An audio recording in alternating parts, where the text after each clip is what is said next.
Hey, this is Anney. And Samantha. And welcome to Stuff Mom Never Told You, production of iHeartRadio's How Stuff Works.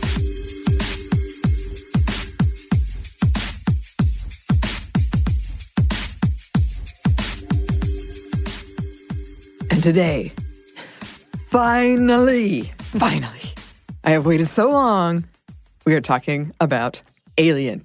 Alien. Not movie. Aliens. Yes, I already corrected her. I've already been yelled at a few times, actually, in the last week. Not only by you, but the friend. He continues to be like, it's Alien. Well, and I was saying I completely understand that mistake because I actually saw Aliens first because I didn't realize it wasn't a 1-2 situation. The sequel is Aliens with an S, directed by James Cameron. But that's not the one we're talking about today, although we will mention it. We're going to be talking about the 1979 Ridley Scott film Alien. So if you somehow, some way haven't seen it and don't want to be spoiled, then you may want to skip this one. Trigger warning, too, for sexual assault and rape and discussion of disturbing sexual imagery. Yes.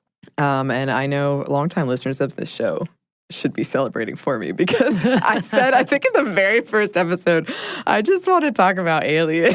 And here we are. And here we are. Yes, because it is the 40th anniversary of Correct. Alien. Correct. Right. And it is back in theaters for a few days beginning October 13th. So this is a chance to see it on the big screen if you want. And we, of course, went or will be going, depending on when you listen to this. For research. This is some of the best research. I will say we started our research early. Yes. Because I refused to do this episode until I watched it because I knew this was going to be a probably 4-hour episode. Yeah. With your excitement and your, what is it, zeal? Yes. Zeal, thank you. To continue and to talk about it, and I'm really excited with you. So I'm like, okay, cool, let me watch this. And I did watch it. I didn't have commentary, but there was a lot of commentary from both sides of me. Yes. So I'm like, what's happening? Okay, what? Okay, what? To a lot of explanations, to a lot of, here it comes moments. I heard that a few times. Yeah. So we did already kind of do a viewing. Pre-research, yes. But it's not going to be it wasn't in theater, so. Yes. And I promise to keep quiet in the theater. I'm really glad you had the chance to be able to get all of your excitement out so that when we're in the theater, you wouldn't do that. Right. I still want to do one viewing, and you don't have to go, but I want to do one with a themed, like, cocktail that's red and... just the whole thing is just discussion. And hey, I'm always down with alcohol. I'll just be sitting there and nodding.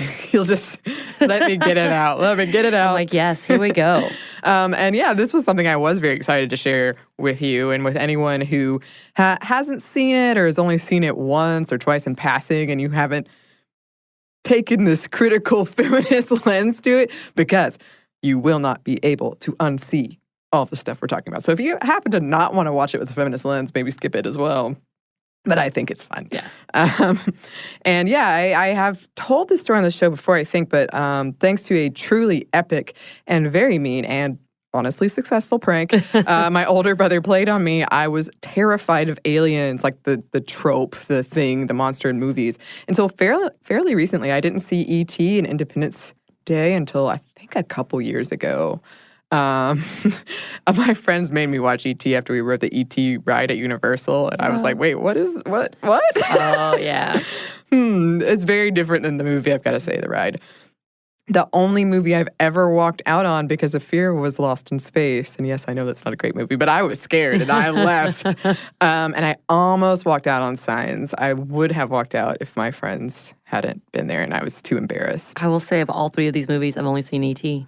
Really? Yeah, because, I kind of told you already, I'm not a big sci-fi fan. So the idea of aliens has never been something that I've been really interested in seeing. Give me vampires, give me ghosts, give me demons, all of those all day. But technically aliens, I'm like, okay, cool. Whatever, sure. Yeah, so what up? Yeah, cool. And I did have on my list... I had two movies because I was trying to get over this fear, right? Actively, and the two movies I had at the top of my list, working my way up, was Event Horizon and Aliens. Because again, I didn't realize that there was an alien before that, and I cried during Aliens. I was so afraid, but I got over it. And you love it. Yeah, now I'm like, wow, every year. You're so in love with this. And I was fortunate enough to get to walk through this really scary alien set piece at the Museum in London. That was pretty cool. All right, so that is a lot of exposition. Let's get into the episode here, because we do have a lot to say, or I have a lot to say, and Samantha's going to be very patient with me. To start with, Alien is, yes, a 1979 sci-fi horror movie distributed by 20th Century Fox, directed by Ridley Scott, written by Dan O'Bannon, and starring Sigourney Weaver. The amazing Sigourney Weaver. Yes, and I watched Cabin in the Woods last night, and I forgot she's in it. Love it. That was one of the prime moments of candid. Oh, you're like, yes, there she is. Yes. Okay, so O'Bannon, the writer, was looking to ride the success of Star Wars with a different type of space story. It was pitched as Jaws in space. Yeah, I can see that. I can see that. Ridley Scott described it as Texas Chainsaw Massacre, but science fiction.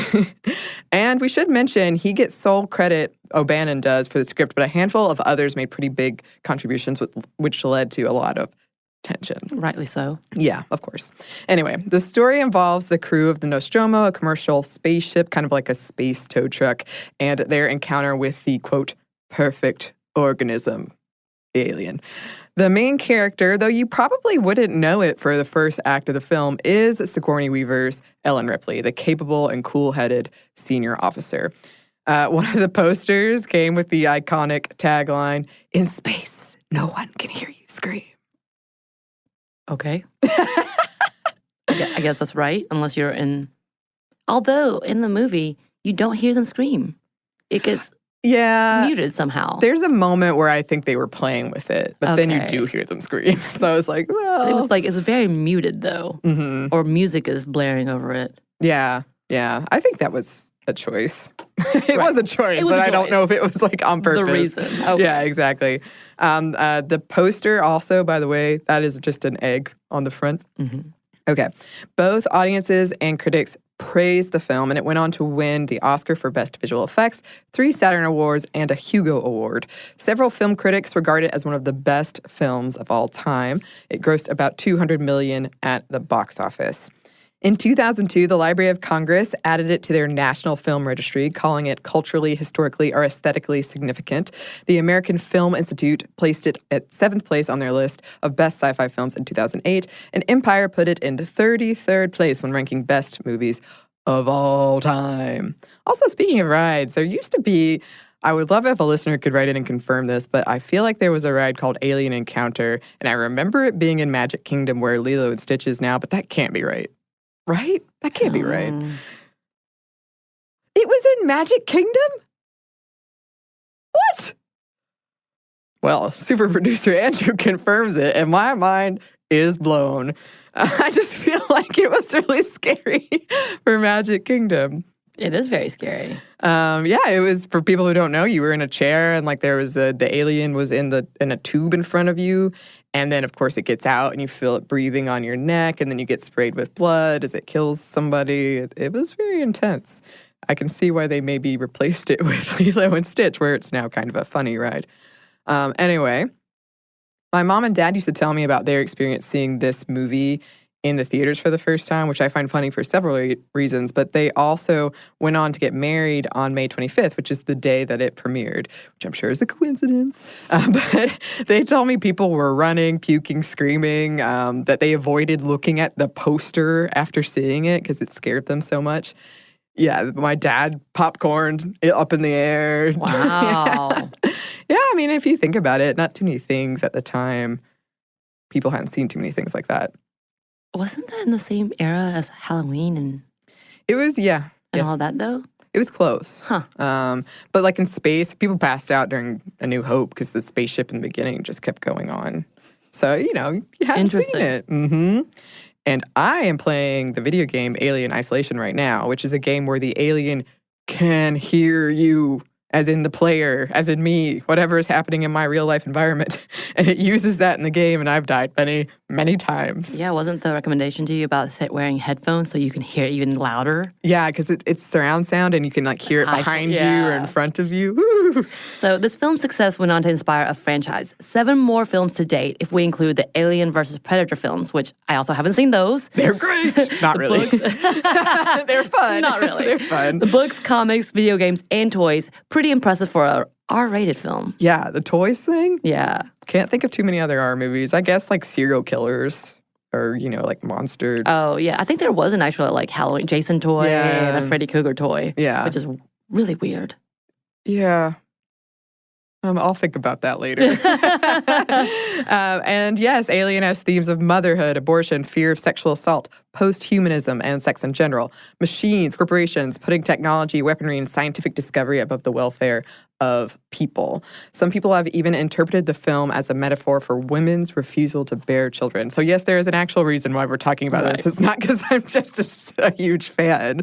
It has a lot of feminist issues and just kind of anxieties around. Well, as you've already discovered, because researching, there's so many articles and YouTube videos of these theories of how this is portraying the patriarchy as well as versus like feminism. What is this whole idea of one woman being independent, being a leader, all of these different, and of course, I know you're going to talk more about it, but birthing and vaginas, but yes.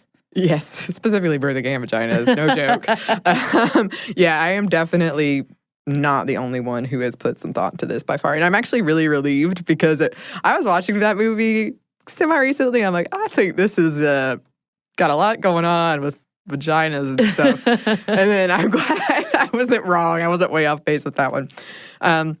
From Tom Schoen over at Slate, quote, Alien has issues. It has mommy issues and sex issues. It has a thing for strong women who it also likes to ogle in their undies. It's a hot mess, a Freudian fever dream with its crabby and post-coital atmosphere.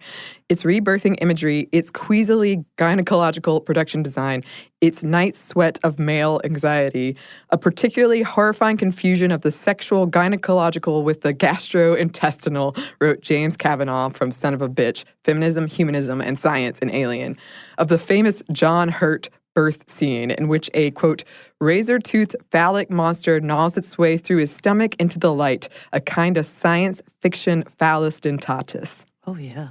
Mm-hmm. So the movie came out during a tumultuous time in our society. So Roe versus Wade had just recently passed, and gender and social politics were changing rapidly with the help of the second wave feminism. Not only that, but people increasingly had environmental concerns from pesticides, chemicals in our foods, and cancers caused by humans. Yeah, like human whatever we're up to. Right. Let's talk about the feminism of this movie. If you search for most feminist horror movies of all time, Alien is almost guaranteed to make the list. And if you just search this movie and feminism itself, you'll find pages and pages of think pieces about it, some lauding its accomplishments, some decrying its flaws. This movie is frequently examined through a feminist lens, seen as progressive for its time, while nitpicked for not going far enough, or sometimes in the context of how little the rest of the series has come in terms of feminism since that first one. Once described as, quote, a rape movie with male victims, or an examination of the monstrous feminine. And yes, before you write in, we all know men can be and are the victims of rape as well. But this is how people have described it. Dan O'Bannon, the writer himself, claimed that to him, the movie examined the male fear of penetration, in which case I suppose we could add in homophobia in the general conversation here. Here's a quote from him.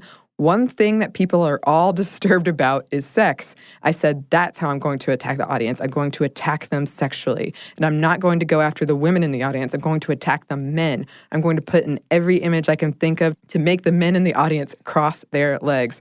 Homosexual oral rape, birth, the thing lays its eggs down your throat, the whole number. So that's really the creator himself. Yeah. Yeah. And that scene where it attaches to that guy's face. What's the character? Ash? No, that's Cain. Okay. Cain. Yeah. Oh, that's right. Mm-hmm. Cain's face. That was really phallic and very, very disturbing in every sense. Right. And I want to go into that, but before it'll make sense, let's talk about how this creature works. And brace yourself for how terrifying this thing is. So the queen lays eggs, and you actually don't see that until the second one, but there's this big queen. She lays eggs. When the eggs hatch, the resulting creatures are called face huggers, and they find something living, and in this case, humans, to latch onto. As the name implies, they usually latch onto someone's face, wrapping their tail around the victim's throat and inserting their proboscis down their throat and forcing them to become the host for their baby, if you can call it that, organism, I guess. It's a frightening, disturbing act, very, very close to oral rape. And I believe in the second one, you get a closer look at it, and it does look very vaginal. And then there's a proboscis that looks very phallic. So it's kind of been described as this combination. The face hugger? The face hugger. Because I was going to say, when they examine that face hugger, it looked a lot like the clit and the vagina. And I was like, what? Whoa. Yeah, that's very, very obvious. It is quite obvious. The first victim was deliberately chosen to be male, and yes, his name was Cain. Ash, who you later find out is an android, but he's the science officer on the ship. He refers to the organism inside Cain as Cain's son, a reference to the biblical Cain, whose sons were born outside of God's laws and were therefore quite monstrous. I did not pick up on this until this last time we watched it. Right. Once the organism is ready inside its host stomach, it bursts out of the victim's stomach, and this is called a chest burster. This was also famously parodied in Spaceballs, which you... This is the one I remembered. I was like, wait, were they in a diner? And then my friend was the one that said, where's the scene where they tap dance? Yes, and it sings, hello, my darling, hello. Yeah. All right. And then from there, it grows very, very rapidly, like hours, into a full-grown creature called a xenomorph.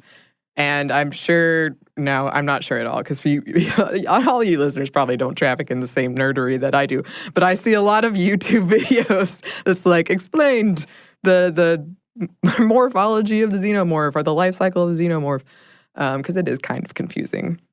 Right. But those are essentially that's the life cycle. Is it? Yes. I would never question it, because I'm like, it's an alien. What rationale? What rationale? What kind of rationale do you put to that? It's an alien. How do we know something that we don't know? I think it just confuses people that the face hugger essentially dies. It puts It puts its egg in you. And that was dies, like 20,000 questions I did ask. I'm like, wait, why? If that's the egg, why isn't the egg the thing? And why does it need to do one more extra step than just doing that? Because what? It needs a gestation period, and it sometimes in other movies it like takes the DNA of the host of. I guess so. Because I was very confused. I'm like, if it's already in the egg, then and it's been birthed out of that egg, which it hatches out of, it's been birthed. So why is it doing it again? What is happening? I love this so much. We did have that moment. We did. And one more thing about them is they bleed acid. Acid, yes. And this was done on purpose because the director and the writers were like, why would they not just shoot them? Oh, I know. They bleed acid and will destroy your spaceship. Fair. Yeah, it worked. Okay, so that establishes the alien, some of the things that we're talking about. But we do have a character that's been pretty big in the genre since then. But first, we have a quick break for word from our sponsor.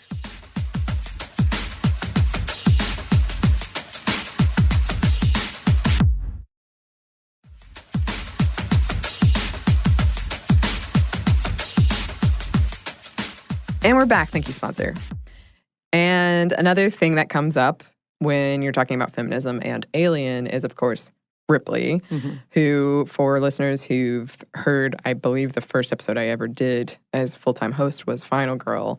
She is frequently pointed to as one of the original Final Girls, which is someone usually virginal, a woman who survives to the end of an onslaught in horror movies.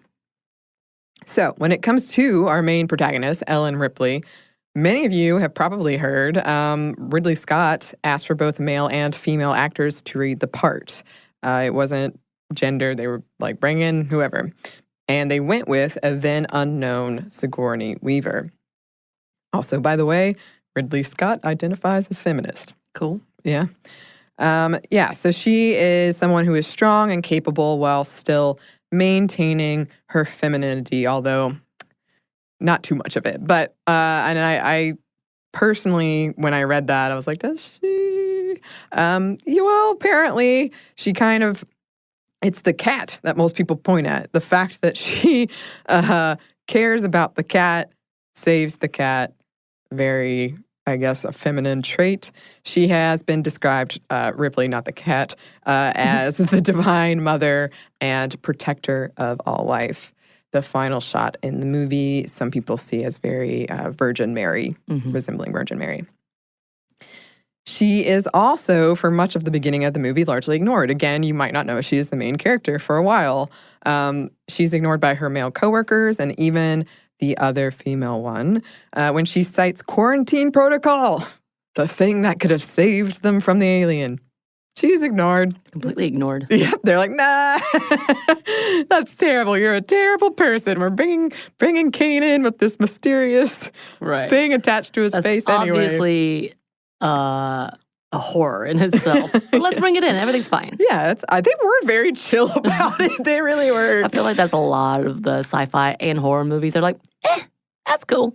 You know, things are everything's just fine. It's attached to his face. It'll be okay. Like, they're bleeding out every orifice. Let's just talk to them and comfort them. Yeah. What the hell? Run. And this other female character, her name is Lambert, who is played by Veronica Cartwright. Cartwright has publicly complained about the character of Lambert, who, if you don't know, she sort of spends the last part of the movie crying and upset. Screaming. Yeah. She says she was told that Lambert, the actress was told that Lambert was supposed to represent the fears of the audience. In the sequel, Aliens, it is revealed that Lambert was a trans woman. A screen briefly shown reads, despite conversion at birth from male to female, so far there are no signs of suppressed trauma from gender reassignment. And of popular fan-supported theory is that Lambert died via violent rape. Yeah, that was really horrible because the last scene you see of her, that we saw of her, is her pantsless, because all you could see is the leg and then the blood dripping down, which, by the way, also represents many a times we talk about menstruation and penetration and all of that. But it was really, as quiet as the death was, it seemed like it snaps away real quick. Yeah. You see it a little bit, and then that's it. Essentially, you said the tentacle. The tail. And apparently in the game, which I haven't gotten to this part yet, apparently you find her body, and it is covered in blood. Maybe I'll report back on that. Both women in the movie had to wear tape over their nipples so as not to offend viewers in other countries when they come out of their space hypersleep thing. Many scholars argue that the character Ripley did so much to toughen up female heroines quickly and eventually led to characters like Buffy. Sigourney Weaver reprised her role as Ripley in Aliens, Alien 3, and Alien Resurrection. And we're not really talking about those today, but briefly, her character arc takes her from sole survivor to mother. Motherhood is all the thing in Aliens, to alien queen, to a transformation into the other. She becomes a clone, not quite human, not quite alien. In Resurrection, clone Ripley describes herself as the monster's mother. When that movie ends, it's two not quite human women that witness the new dawn that ride into the future with a Ripley that has rejected humanity and the alien and instead chosen herself. She goes from mother protector to mother destroyer. Another time, we should just have. Well, I was going to say, kind of how we talked about all the monsters, female monsters, and we were talking about the one being the protector, Baba Yaga? Baba Yaga, yeah. Baba Yaga, that sounds very similar into that same realm. Yeah, it's really fascinating, and as we talked about in that episode, that episode hasn't come out, so this is a preview. We're doing one on female monsters. We do have, apparently in our society, a lot of anxiety around motherhood, and we've talked about that before, and you can see it a lot in this series. And here's one. I love this. One of the taglines for the third film was, "This time it's hiding in the most terrifying place of all," which is a woman's body, because it's in Sigourney Weaver. To be fair, yeah. Spoilers. A woman's body is really terrifying sometimes. Apparently. Myself and many others did take issue with the underwear scene at the end of Alien. Specifically, she sort of thinks she's safe and she strips down to pretty much her underwear and like a top. But I'm actually torn about it because to me it makes sense you'd be stripping down.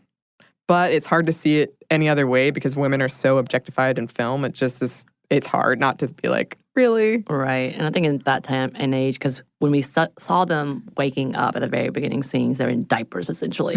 Yes. Right? And I guess she's getting ready to go to bed. And to me, that seems completely normal. But maybe it's the anticipation of something's not completely ended. Right. So why are you acting like you're okay? Right. And that's a big complaint when it comes to Final Girls is sure you have this strong, well, not always, but you have a woman who survives and seems to be capable. But usually you're witnessing it kind of voyeuristically through the killer or the monster. So you're more connecting with the monster than you are with the woman typically. So that's part of my problem with it, I think, is that it suddenly has that feel of like the alien is watching you and you're undressing, which again kind of makes sense, but I'm a little torn about it. I will say, when I've had a long day fighting aliens, I also want to strip down. Does this happen often? Oh, so many times. Oh, It's jeez. just annoying now. I understand. I'm glad you've made it this long. And there are critiques of Ripley's nurturing nature and her sexual appeal that make her and her feminism at large in this movie, I guess, not so threatening to the patriarchy. So they like took those steps, but they did it in a way where men wouldn't freak out, Right. I guess is the easier way of saying that.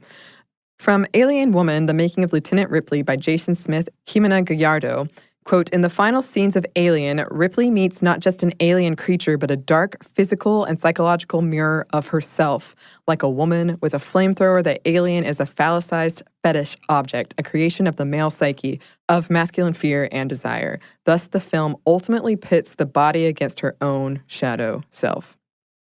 But they go on to say, in a world where men can be subjected to the monstrous feminine, becoming pregnant and give birth to monsters, where women can become the heroes and sole survivors, the male becomes superfluous, a soon-to-be outmoded form, and Ripley's confrontation with and final destruction of the alien, the object of desire of the military-industrial complex, gives voice to the contemporary feminist goal of saving humanity from the destructive impulses of patriarchy.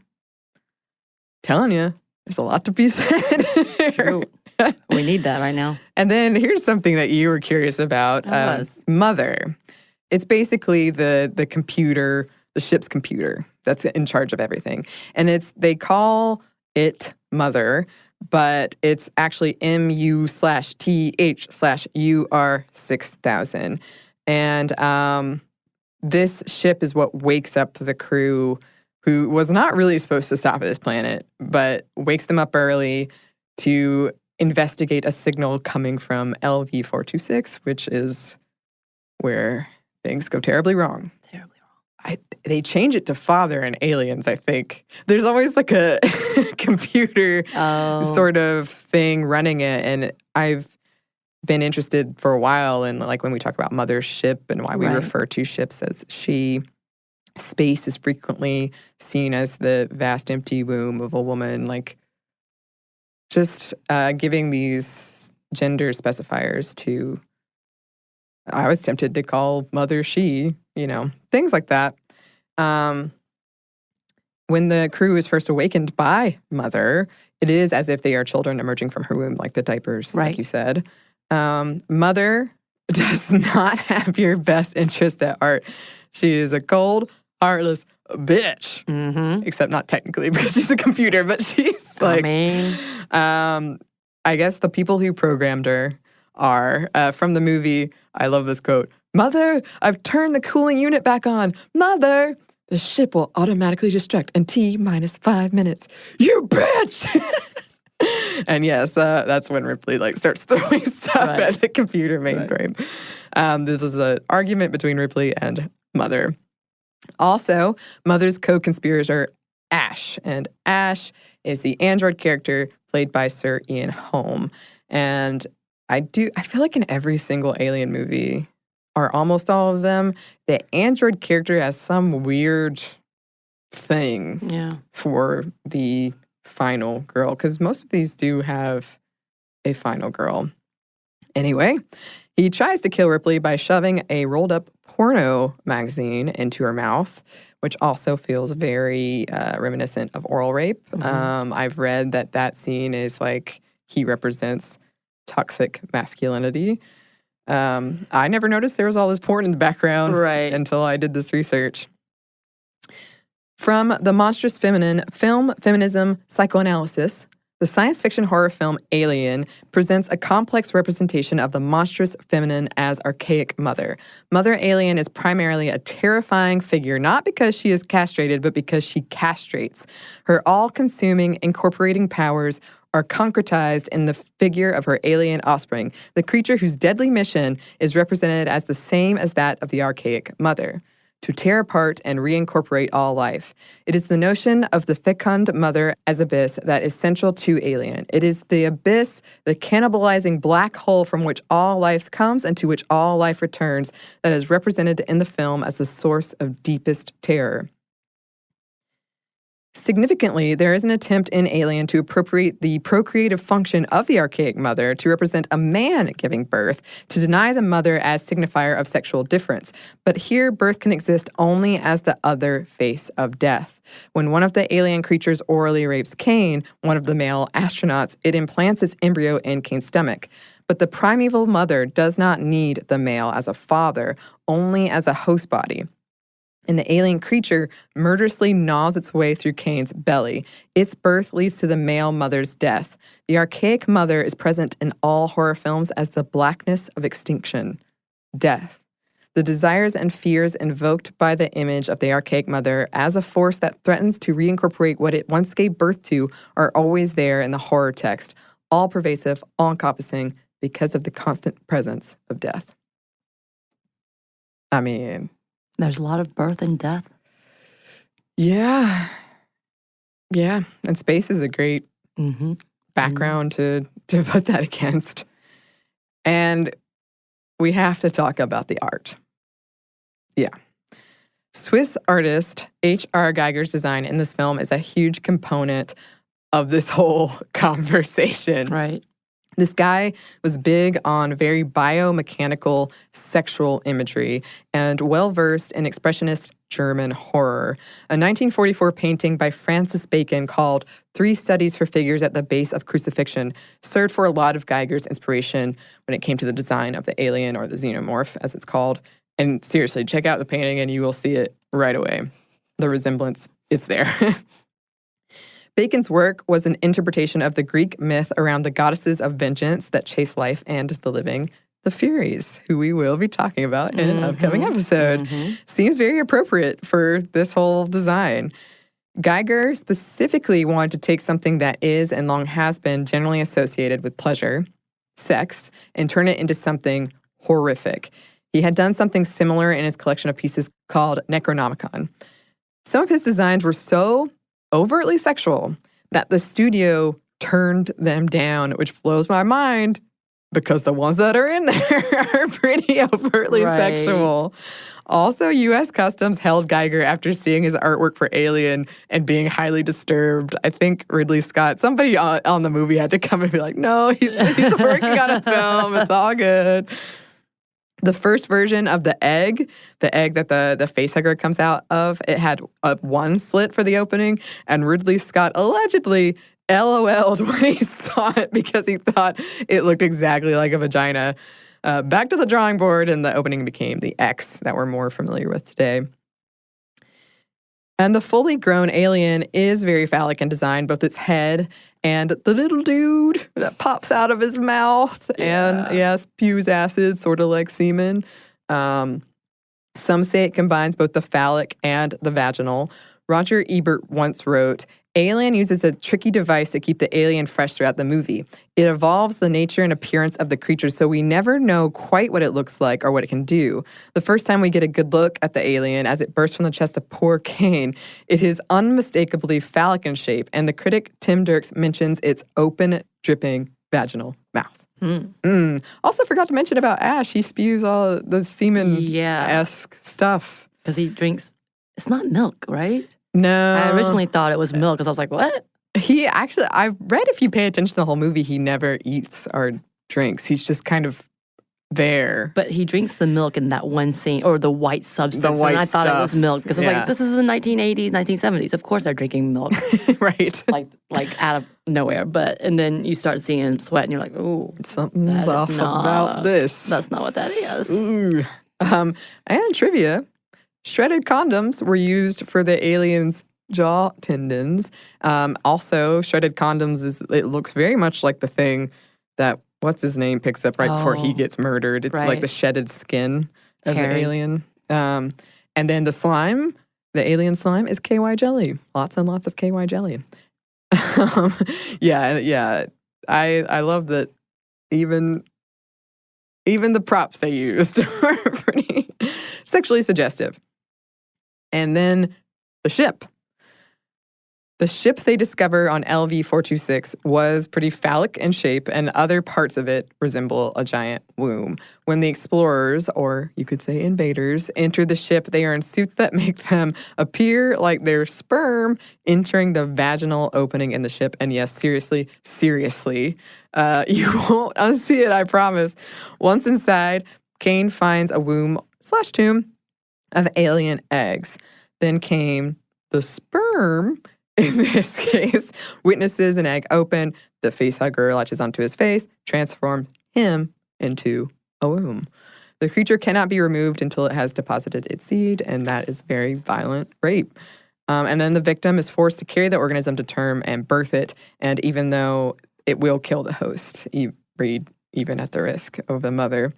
Some also see the scene of the alien bursting out of Kane's chest as representative of the general male confusion and fear around birth. Right. Comes out of the stomach, lots of blood, very violent. That's exactly how it happens. Yep. And in every movie I believe there's a scene of it's called the labyrinth, but it's supposed to be like the fallopian tubes in the womb and the labyrinth of a woman's body. And most space movies are seen, as male explorers entering the womb of space. That has changed as we get more and more female representation, but for a long time. Veronica Cartwright said of the set, "It was so erotic, it's big vaginas and penises. The whole thing is like you're going inside some sort of womb or whatever. Sort of visceral." So there you go. There it is. There we go. We do have some more for you. Yes. But first, we have one more quick break for a word from our sponsor.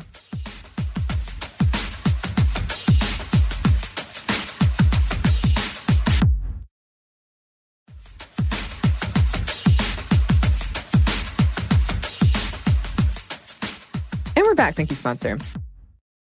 So I was going to go into my personal theory, which I believe forces the male viewer to think about the impacts of sexual violence and being unable to abort the resulting child, and anxieties about being forced to pay for childcare, because again, this is when Roe v. Wade is passing, women are getting more sexual agency, starting to enter the workforce. So I think there's a lot of anxiety around it. And I am, again, not the only one who thought that, but I feel like we've touched on a lot of the stuff that that was in my personal theory. It's been in hundreds and hundreds of essays and books. It's been examined as a parable about motherhood, a feminist allegory, an examination of abortion. So yeah. So Joseph Campbell wrote in his book, Primitive Mythology, about Alien. There's a motif occurring in the certain primitive mythologies, as well as in modern surrealist painting and neurotic dream, which is known to folklore as the toothed vagina, the vagina that castrates. Yeah. The screenwriter himself, Dan O'Bannon, said he wanted to make male audience members confront the realities and horrors of sexual assault and rape, the fear of forced penetration and pregnancy. And yes, I've said it before, I'll say it again. One of my personal theories is that most horror movies ultimately are about fears of something about women. Right. Usually menstruation or pregnancy or sexuality in general. Right. That's just me. Film blogger, flick philosopher, founder Marianne Johansson told Broadly, "Do men really require a science fiction scenario to understand how horrific unwanted violation of the body is? Maybe if our culture treated male-on-male rape like the horror it is, men wouldn't need to turn to science fiction movies to understand the problem. Even if some men require such a prompt for their empathy, the Alien franchise still isn't one that offers much in the way of true access to women's relationships with rape. And I do think it's interesting that for women, Alien is frightening, but we do have to deal with this fear in a much more real and regular way than men do. So all of the thought pieces, or not all of them, but a lot of them are like, it makes men face the truth of sexual violence, but it totally ignores like women or men that have dealt already with sexual violence. It's like this will really scare the men. Yes, they're only really petrified by women, power, blood, specifically menstruation. Oh, of course. And childbirthing. Mm-hmm. And then being penetrated, I guess. To be fair. Yes, that's petrifying. The penetration part, y'all. I don't know about everything else.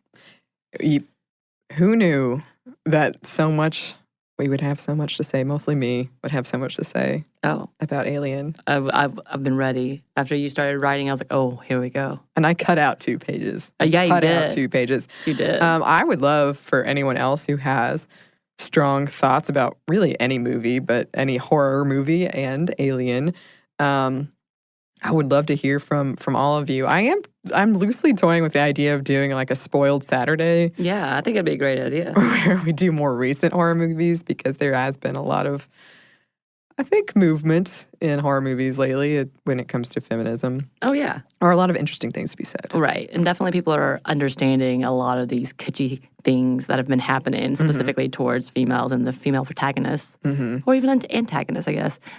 They're starting to kind of try to flip that on its head. I think it's really interesting. I do too. And kind of going off of that, I did want to say that I'm going to be on Movie Crush, which is another podcast on our network hosted by Chuck Bryant of Stuff You Should Know.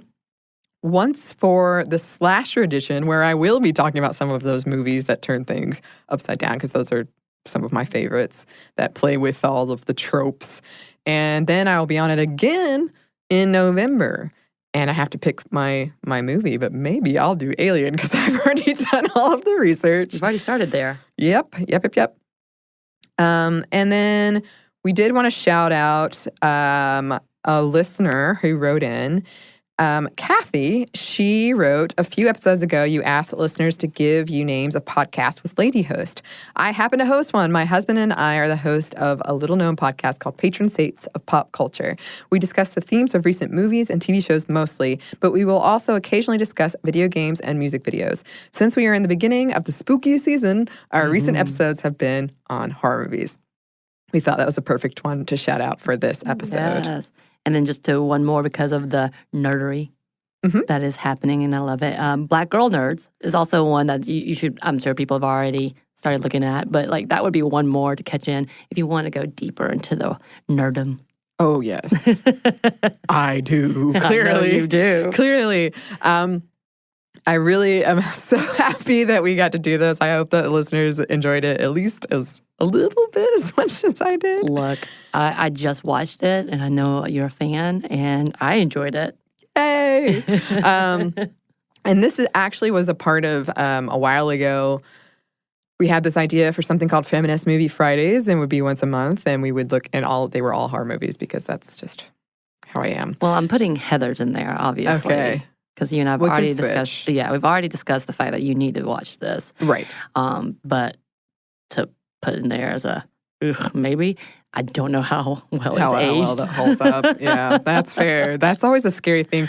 I have so many movies that were my favorites when I was a kid, and now I watch them, and I can't even do it. Right. Even like with shows that were just recent, I was rewatching some of 30 Rock, and that really hasn't held up either, surprisingly. And you would think, because it wasn't that long ago, and at that point in time, it was getting into the trend of like being feminist and being a writer, a head writer, and what that looks like. And it's still kind of like, things have moved pretty quickly in that regard. Right. But we would love to hear from listeners if you have recommendations for our next Feminist Movie Friday. Yes. Throw them into the ring. You can email us at stuffmediamomstuff@iheartmedia.com. You can find us on Twitter at momstuffpodcast or on Instagram at stuffmomnevertoldyou. Thanks, as always, to our super producer, Andrew Howard. Andrew. And thanks to you for listening. Stuff Mom Never Told You is a production of iHeartRadio's How Stuff Works. For more podcasts from iHeartRadio, visit the iHeartRadio app, Apple Podcasts, or wherever you listen to your favorite shows.